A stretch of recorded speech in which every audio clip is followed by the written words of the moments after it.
ഈ സൺഡേ സ്കൂളിലെ ഓരോ കുട്ടിയും ദൈവത്തിൻ്റെ തോട്ടത്തിൽ വിരിഞ്ഞു നിൽക്കുന്ന സുഗന്ധമുള്ള കൊച്ചു പൂക്കളാണ്. നിങ്ങളിലൂടെയും ദൈവസ്നേഹത്തിൻ്റെ മണം ലോകമെങ്ങും പരക്കണം എന്നതിലാണ് ഈ പേര് നൽകിയിരിക്കുന്നത്. ഈ മനോഹരായ ചടങ്ങ് എവിടെയാണ് നടക്കുന്നത്? നമ്മുടെ പ്രിയപ്പെട്ട പാതിരി പിയോ ധ്യാന കേന്ദ്രത്തിലാണ് ഈ വലിയ സംഗമം നടക്കുന്നത്.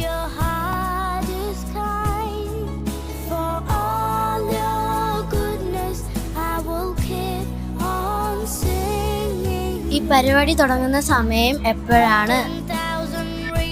ഇന്ന് ഏപ്രിൽ 30 വ്യാഴാഴ്ച വൈകുന്നേരം കൃത്യം 6:30 പ്രാർത്ഥനാ ഗാനത്തോടെ പരിപാടികൾ ആരംഭിക്കും. ആർക്കൊക്കെയാണ് ഈ പരിപാടിയിൽ വരാൻ കഴിയുന്നത്? നമുക്ക് എല്ലാവരെയും ക്ഷണിച്ചാലോ? തീർച്ചയായും നിങ്ങളുടെ മാതാപിതാക്കളെയും കൂട്ടുകാരെയും അയൽക്കാരെയും എല്ലാം സ്നേഹപൂർവ്വം ഈ പരിപാടിയിലേക്ക് ക്ഷണിക്കണം. നമ്മുടെ കൊച്ചുപൂക്കളുടെ കലാവിരുന്നുകൾ കണ്ട് അവരും സന്തോഷിക്കട്ടെ. എല്ലാവരെയും നമുക്ക് ഈ സ്നേഹവിരുന്നിലേക്ക് സ്വാഗതം ചെയ്യാം. ഒത്തിരി നന്ദി പുണ്യാള. ഞങ്ങൾ എല്ലാവരെയും സ്നേഹപൂർവ്വം പിയോറത്തിലേക്ക് സ്വാഗതം ചെയ്യുന്നു.